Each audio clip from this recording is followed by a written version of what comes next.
So let's talk. Have you ever noticed how a simple disagreement turns into World War III? It's because most couples fight each other instead of fighting the problem. You can't solve what you keep personalizing. So today, let's talk about how to attack the issue, not the person you love. When conflict hits, emotions flare. Okay? You say something sharp, they say something back, and suddenly it's not about the bills or the dishes or the phone call anymore. It's about respect, tone, and pride. That's how love gets lost in translation.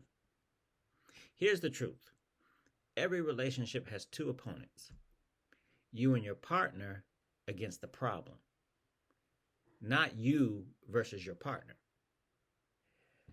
When you stop making each other the enemy, solutions start showing up. So try this next time tension rises. Number one, name the problem, not the person.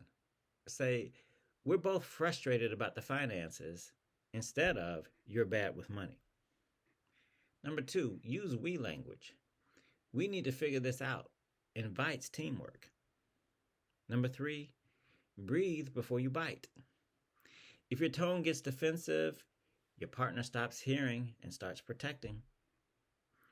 And number four, end with unity. Even if you disagree, end by reminding each other we're on the same team. Remember, love doesn't require perfect agreement, just shared effort. The couples who last aren't the ones who never fight. They're the ones who learned how to fight right. So attack the problem, not the person, and you'll protect your peace and your partnership. If you want help mastering that skill, visit marriagetransformer.com or schedule a free consultation today